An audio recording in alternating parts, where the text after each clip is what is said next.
Please join me in welcoming Joel to the stage. Thank you, Dr. Peoples.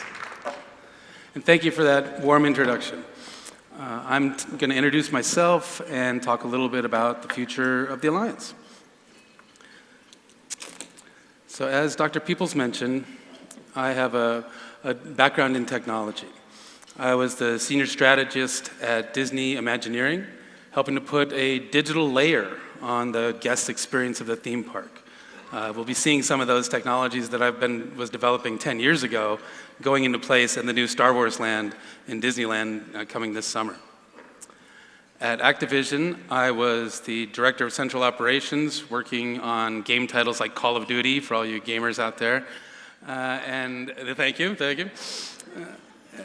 Which I was terrible at. Oh my God, I could not get that game down to save my life. But luckily that wasn't part of the job description. The job was to unify the work of dozens of different game studios around the world so that as they were working together to create the Call of Duty franchise, it looked and felt and acted the same over the course of the years. At the XPrize, I had the opportunity to be the chief operating officer and lead the development and operations for $200 million worth of innovation programs around the world. And I'll get more into that in a little bit. And finally, I was at Second Muse, a purpose-built business incubator, which I'll describe in a little bit too. But now I'm here at the Alliance, and I'm thrilled to be the president and CEO of the Alliance for Innovation. This is the right place to be at the right time, in the right room with the right people. But before I was any of those things, I was this guy. Rockin' forest ranger and guy who watched Risky Business maybe one too many times. Ranger Joel, right, in the Angeles National Forest. This was my office. Yeah, not a bad gig. And one day, I'm doing a soil erosion survey, and I'm very remote. I'm up near Mount Pacifico, for anyone familiar with the Angeles.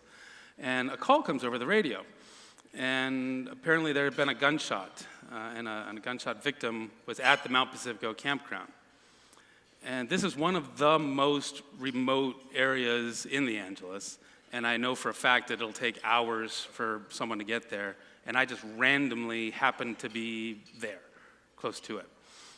So I get on my radio and I'm trying to respond, hey, I'm there, I'm on my way. No one can hear me because I'm on this little handheld radio and it doesn't get out through that to anything. And so I just kind of break into a jog and start heading that direction. As I'm running, I'm going, what the hell am I doing? I'm running towards gunfire. I'm not armed, I'm not trained. I have no idea what to do in this situation. But you're just compelled to do it. And so I approach the campground and I get off into the woods and I'm kind of looking around and peering behind different trees. And then, I saw a guy laying on the ground and he was shot. And so I run up to him and he was still alive. And so I'm sitting there, I'm looking at him. I have no medical training at all. And I'm like, okay, so I take off my coat and I kind of, shove it on the wound. Now what? And I could leave him and try to climb some mountain peak where my radio might work, or I could just stay with him. And I stayed. It just was the choice that I made at that time. And I just sat there for a number of eternities with him until I heard the sound of wheels on gravel. And up a mountain road comes a Southern California Edison truck. And the guy from Edison had heard the same call on his radio. And he thought he'd kind of see what he could do. So he drives up, and I flag him down because I'm on the side of the road. He wouldn't have seen anything. And I'm like, this is what the thing is. We talked for a minute, and he decides he's going to keep on going, and he will drive up to the peak. And he will get a radio signal out, and he's got a bigger radio in his truck, and he might be able to actually get a hold of someone. So I go back with the gunshot victim, and I'm just sitting there just kind of holding him, probably not the right thing to do, but I didn't know what to do, and wait another 7 or 8 eternities, and then I heard the sound of the chopper. and the county rescue unit was coming. And they'd land somewhere off in the distance where they could and make their way down to where we are.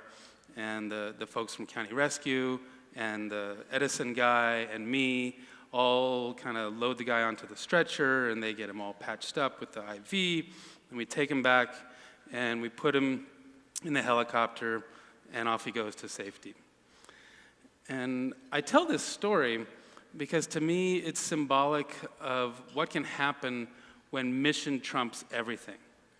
Right? We had the federal government, local government, and the private sector all doing whatever they needed to do, bringing whatever resources they had available to them at the time in order to solve what we'd identified as a common problem. And I think if we approach our problems with that same sense of urgency and that same sense of let's just bring what we've got to the table, we can accomplish some pretty spectacular things. So that takes me back to the Alliance for Innovation. And before I get into kind of the Next Gen Alliance, I want to make sure we level set and we're all talking about the same thing. What is the Alliance for Innovation? What is innovation? So at the Alliance, you've seen this slide since day one. At the Alliance, we believe the foundational and driving purpose of local government is to develop and sustain thriving communities, vibrant places that enhance the economic, cultural, and personal vitality of everyone. That's why we're here. That's the point. That's the why of everything, is building thriving communities. We believe local government should be resilient, adaptable, and nimble, not frozen in place and impossible to move. We believe local government should foster and facilitate internal collaboration, that business units should talk to each other, that departments should work together. We believe that local government should actively partner with other community stakeholders to solve common problems, this kind of cooperation that I was just talking about. And lastly, we believe that local government should represent the pinnacle of professional excellence. When someone says, that was good enough for government work, that should mean that that is the best that it possibly could be. That is the pinnacle of excellence. And that's what we strive for here at the Alliance for Innovation. So I also want to kind of level set on innovation itself. Let's talk about different tiers of value in innovation. What do we mean when we're kind of innovating, and what are we trying to do? At the lowest level, there's products and services. There's iPads, whatever you're delivering to your constituents.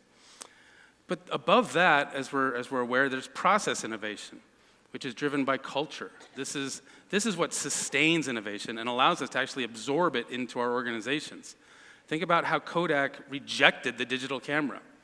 They didn't have the culture to even accept their own invention and to capitalize on a new opportunity. But at the peak of the model lies model innovation itself, the ability to rethink what local government is. What if local government wasn't just a service provider, but was a platform? What if local government was a funder, a convener? I mean, it is all these things, but that's not how we approach it every day. And what if we step outside, take Vin's advice, and get a different perspective on things, and look for those model opportunities? Then we're working at the very top, the most value we could possibly bring to our innovation efforts. So at the Alliance, we think of these in three just kind of big buckets that we layer on top of that: strategy, culture, and ecosystem. Right? And these buckets allow us to at least have some way to think about this and to normalize this value chain. But on top of that framework, there's another framework. There's how you go about delivering innovation, how you go about cultivating it. And there are three main methods of doing this that I've encountered in my career anyway: closed systems, open systems, and connected systems. And I want to talk a little bit about each one. So closed systems are what we're most familiar with. This is spinning up a team, focusing on a problem, drawing the blinds, and not coming out until we've solved it.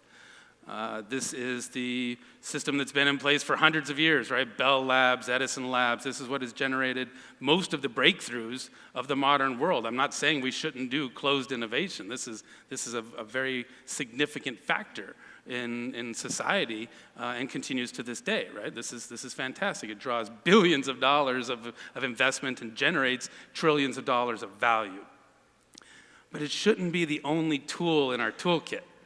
Right? So we should look at open innovation as well. And Let me illustrate open innovation with a story. First off, open innovation is when you define the challenge and then throw it out to the world to solve for you. I'm stuck on this, please help me. This man, Raymond Ortigue, was a hotel operator in New York City in 1919. And he had just come back from World War I, where he was very impressed with airplane technology. He just loved airplanes, and he wanted more airplanes everywhere. And he thought, well, how do I get people more into flying? I know, I'll put a prize out. $10,000 for the first team that can fly from New York to Paris, or Paris to New York. He didn't really care. But he just wanted someone to do this, to fill his hotels and get the planes filled with the skies of passengers and people going back and forth. And this was the future that he envisioned. And that prize money, that vision was enough to compel the very best World War I aces to build the very best next generation technology to compete to win this prize. But it was hard. No one could do this. 6 people died crashing their planes trying to win this prize in 5 separate crashes. They spent hundreds of thousands of dollars trying to win the much smaller purse. But in the end, 33 and a half hours after he took off from New York, Charles Lindbergh touched down in Paris and won the Ortigue Prize. And he changed the future of aviation when he did it, because within a couple years, there were 3 times as many pilots in 4 times as many planes carrying 10 times as many passengers. It was a complete mind shift in what aviation meant, and its impact cannot be overstated. In fact, that plane, the Spirit of St. Louis, hangs in the Smithsonian Institute in DC. So fast forward to the end of the 20th century, and this chucklehead in the middle, Peter Diamandis, is my old boss at XPrize. And next to him is Elon Musk and Burt Rutan. And XPrize was inspired by that story. How do we take open innovation into the modern world? And Peter wanted to open up space the way that Ortigue wanted to open up the skies. So he put out a $10 million prize and said, I'll give $10 million to the first team that can create a privately funded spacecraft, send it 100 kilometers into space, return it back to Earth, and do it again within a week. Well, it took 10 years, but the team from Virgin Galactic did it. Burt Rutan did it. Spaceship One now hangs in the Smithsonian Institute right next to the Spirit of St. Louis.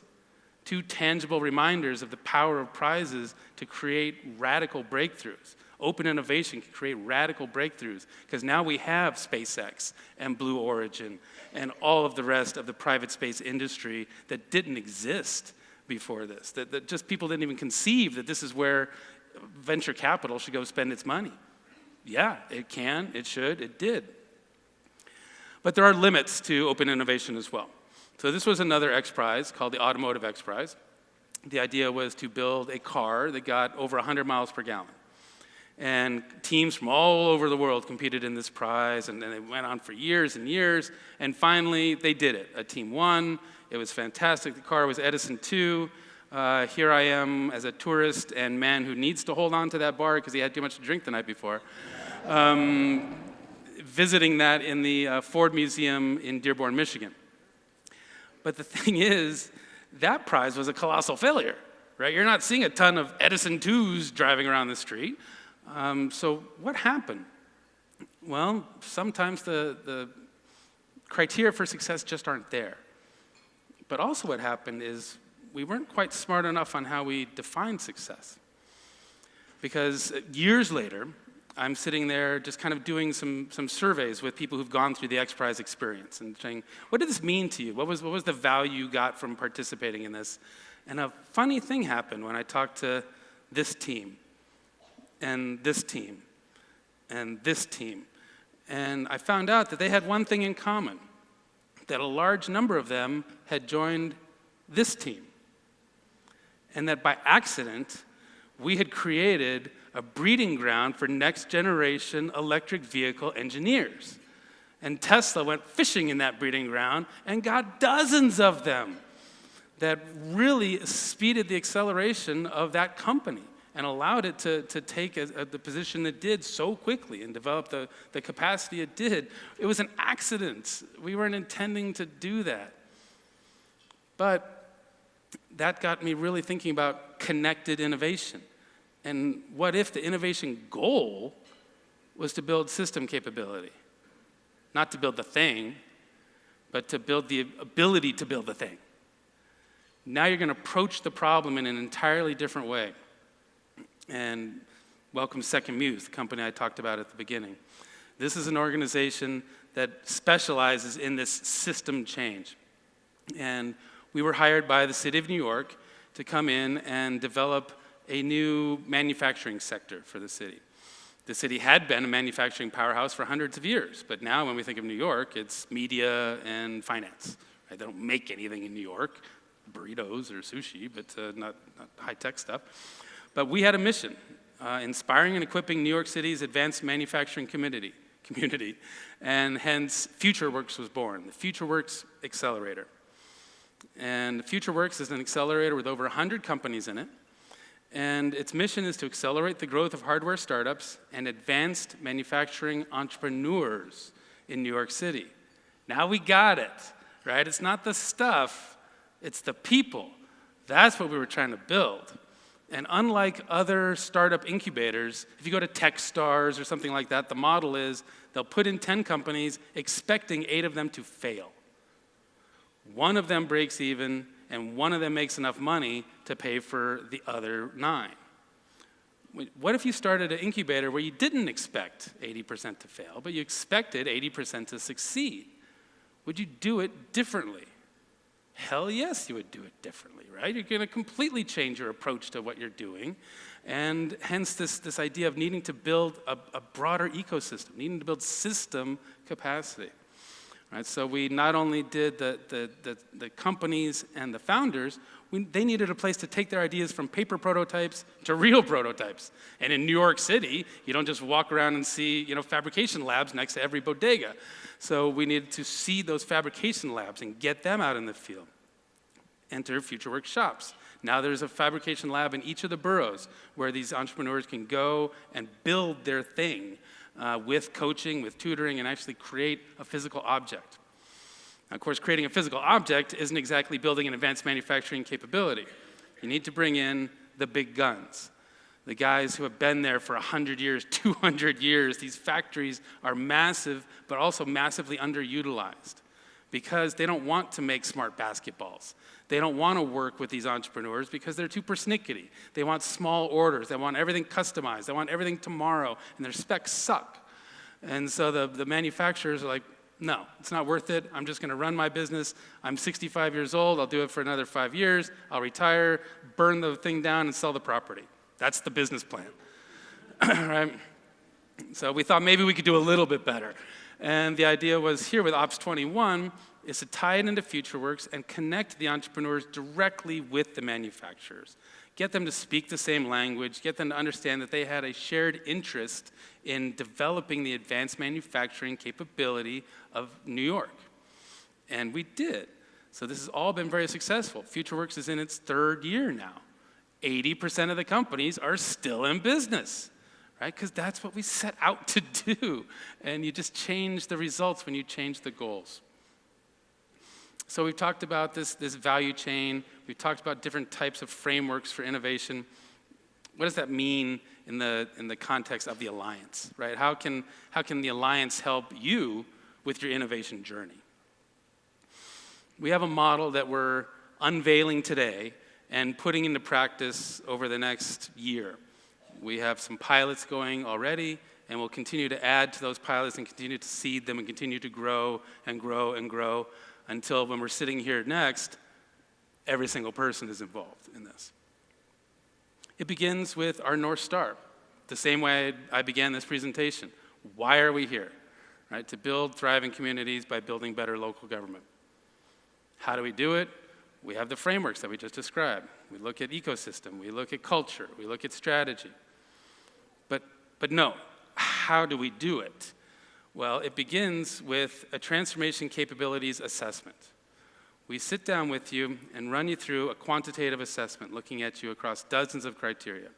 Where are you with your strategy? Where are you with your culture? Where are you with your partnerships in your ecosystem? And we're going to give you a score. We're going to give you specific feedback. This is where you rank. This is where you sit. You are killing it in this area. Fantastic. Thank you. Let's come back to that area, put a little dot in that. Have some challenges in these 3 areas. Why do you think that is? Is there some cultural element that we should be aware of? Is there something going on politically? Were you just not even aware of this and it was a blind spot? So what happens is our coaches will sit down and do a coaching session with the member and say, were you aware of these deficiencies, these opportunities? What do you want to do about it? Which one do you want to focus on? If we're having this conversation a year later, what improvement would you like to see? With that knowledge in place, the coach then works with the member organization to define a plan for development on how they're going to get better, leveraging Alliance resources. And those Alliance resources fall into kind of 3 big buckets. One is our community, physical and virtual. Right? We are sitting in physical community right now. TLG is a huge resource that we have from each other. This peer-to-peer knowledge-sharing network is integral to the Alliance. But we're also building a much more vibrant virtual community. We have our new partnership with the Atlas, and where we're developing the capacity to share our stories, and not just share them in a one-directional way, but to share them in a way that builds community and builds true knowledge exchange, where you'll be able to connect with the people who told the story, ask questions, get them to come visit you, and so on. So you're working with this virtual community, this physical community, and making connections. You're also participating in our Transformation Academy. So we've talked about the Innovation Academy quite a bit. When I came on board as the CEO, I interviewed dozens and dozens of people connected with the Alliance. Board members, member members, corporate partners, and suppliers, and said, what is special about the Alliance? And time again, it was the Innovation Academy. This thing is transformational. It makes tremendous impact in the member organizations. So from my perspective, as an executive, I just want more of that. But the problem is that the Innovation Academy is hard. Right? It's a 9-month commitment. You have to join a cohort. You have to start on this date. You have to finish on this date. There's a lot to it. And so we wanted to find ways to make it easier to access. So we keep the academy, but then we also take out its constituent parts. You don't have to have the whole 7-course meal. You can have just the appetizer, just the dessert, just the fish, just the salad, and build your own kind of adventure through it as it matches out to strategy, culture, and ecosystem. But as we did that, we realized that there was a tremendous opportunity to be had. Because if we think of kind of strategy, culture, and ecosystem, and then 101, 201, 301, and getting more and more advanced on those things, we realized there was more space than we had answers for ourselves. And we thought, well, why are we in the guru business at all? Right? This is where all the knowledge is, here in the room. So what if we transformed our academy from less top-down, thou shalt do this, to more bottom-up, this is what we do. So now we take those organizations that scored 9s and 10s and plug them into the academy. So a certain organization may be teaching a class on X, and then 3 weeks later taking a class on Y from another member organization. And in this case, our definition of member organization expands as well. ASU becomes a member organization. Some of our corporate partners become member organizations, as well as all of us here in the room. We're all in this together, generating this wealth of knowledge and sharing it with each other. Our job as the Alliance is to create the platform that allows that to happen in a seamless way, and the coaches walking you through it, acting as kind of college counselors in this massive catalog of opportunities. How do you make sense of that? Well, the coach is going to help you make sense of that. And then lastly, innovation leagues. So a league is a combination of multiple teams. Part of your innovation journey will almost undoubtedly be spinning up some sort of innovation team. And at some point, you're going to want to expand the impact of that team. In order to expand the impact, if we think back to the model, we're going to want to go back to the top of the pyramid and look at who we can partner with. How can we get more out of what we're already doing just by finding other people who are kind of doing some other similar work in parallel? And hence the innovation leagues are born. And I'll talk more about that in just a second. But I wanted to get into these coaches because it's such a pivotal role. You noticed it was right in the middle of the screen there, and it's really important that you understand that this is something very important to us as an organization. So our Transformation Council is made up of the best in the industry. Katie Simon Holland, Jim Keane, Peggy Maris, Bob O'Neill, Jack Tuttle. These are our opening coaches. I'm talking with more every week, and soon we'll have even more. But I think this 5 is a pretty good group to start with. And we are thrilled that they will be both working with our members and working with the Alliance itself as we develop the capacity, the capability to deliver on this promise that I've just made to you. So a few words about Innovation Leagues, then I'll let you get back to your lunch. Innovation Leagues start with teams, right? Teams start with people. We're in the land of Burning Man, so I thought I'd bring up a Burning Man team as an example, because I think that there's something very similar between those people and these people. Not dress code, but other things that are similar. There's maybe 4. These folks and these folks are all do-it-yourselfers, right? No one's handing them a big pot of money and a big stack of resources and saying, here you go solve problems. You've been funded for $100 million. Go to your lab and fix it. Like, no, you're going to get less, if anything. And you have to figure out how to do more with it, just like these burners in the middle of the desert. These folks and these folks are inclusive, right? There's something in the makeup of the people that are in these organizations that says we are better together. We are not in it just for ourselves. We're trying to do something that has an impact, and we know that we'll have a greater impact when we are together. And then corollary to that is authenticity. That in order to be inclusive, you have to be willing to accept and demand authenticity of each other, which I think we do in this room. We want to hear your real story, not your politicized story, not your, I wish it was this way story. But no, how is it really? What is going on with you? What are the challenges you're really facing? And how can we help each other really overcome those challenges? By being vulnerable to each other, by being authentic, we really cross over into a whole nother level of relationship that allows us to go places that we wouldn't otherwise. And lastly, these folks and these folks kind of pissed off, right? A little bit. Not willing to accept the current status as, oh, well, that was good. We solved government. Now all we got to do is just keep doing the same thing over and over again, and we're good. It's like, no. We need to do it better every single time. We are comfortable being uncomfortable. We challenge ourselves every single day because that's just the DNA of the folks in this room. Right? You wouldn't be here if that wasn't you. And that's why I'm so personally proud to be here as the leader of the Alliance at this point. So what does that mean about innovation leagues? You've got all these crazy people that want to do this crazy stuff. Let's get them together and see what happens. This is a real slide that I'm using in conversation with LA County right now. And we're talking about spinning up an LA County Innovation League. And you'll note that LA County in this diagram is not at the center. They're at the top.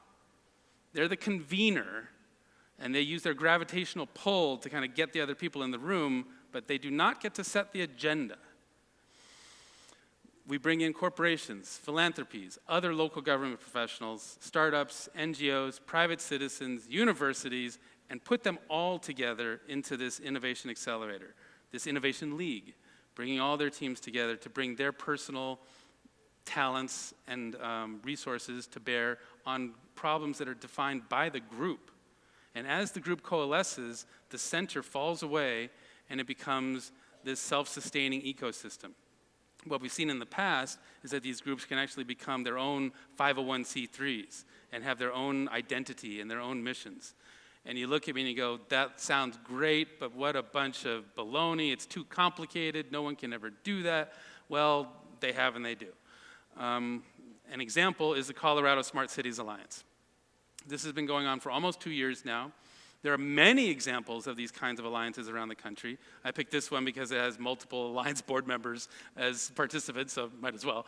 But dozens of cities participating, multiple academic partners, half a dozen private sector partners, multiple NGO partners, all coming together and saying, what is our agenda? Not coming in with an agenda, but just wanting to build capacity. What if we all sat down and said, we're willing to put our talents on the table, our resources on the table. What can we do? And that's how the conversation started. And since then, they've grown from 4 members to 8 to 12 to 16 to 24, and now they have a physical space that they come. There's a 100,000 square foot fabrication space where they can go and test things, and they continue to move on and up, and they've hired their first executive director, and this has taken on a life of its own. And this is not an isolated story. It's just that I can't tell all of them here, I'm already way over my time, but I don't care. So our job at the Alliance is to become the NCAA of these leagues. Our job is to knit them together. And think of the Pac-12, the SEC, the Big Ten. Well, what if they were the LA County Transformation League, the Colorado Smart Cities Alliance, the Phoenix Smart Region, all under the umbrella of the North American Association of Innovation Leagues? We can help you join a league or spin up your own league, and then work with the leadership of that league to understand the best practices of league management. How do you fund it? How do you staff it? How do you report out? How do you get support? How do you, get the buy-in of the community? All these things, you don't have to invent it yourself. We are co-creating it at a national level. And when done right, these innovation leagues lead to that top level of change, and so we like to think of them as transformation leagues, as something that really leads to that top level, that most valuable part of innovation. And we think of it as this very simple journey, right? Communication to collaboration to cohesion. We're communicating right now. It has some value, but it has a whole lot more value when we start actually working together and collaborating and building something together. And then you know what? There's this other value that comes out of that, this cohesion, where we become we, with a capital W. And we really start thinking of each other as being on the same team and as one cohesive unit. So I started the discussion at the top of this mountain, and I'll finish there because there's an epilogue to the story I started with. After we loaded the gunshot victim onto the helicopter, as you might imagine, the blood literally drained from my body, right? I'm just it's just done. And I'm kind of hanging my head, and I'm just walking to the back of the thing, ready for them to take off and take him to the hospital. And all of a sudden, I'm just jerked back. And I look up, and the tail rotor blades of the helicopter are inches from my face. I had almost killed myself, just absent-mindedly, because they're invisible, right? A helicopter tail rotor is invisible when it's turning. I had that much training. They do tell us that in Ranger School, but I had completely forgotten, just in everything, and I was just hum-de-dum. The guy from Edison saved my life. Right? We had developed cohesion. We were a team. He was thinking about me. He wasn't just thinking about himself. He was looking out for my best interests. He put himself at risk to step close to that tail rotor and pull me back. And I want to leave us thinking about the unintended consequences of our actions and the ripple effects of building these types of communities. If we go in without an agenda and just go in asking to just build capacity, that's when we move beyond innovation to true transformation. Enjoy your lunch.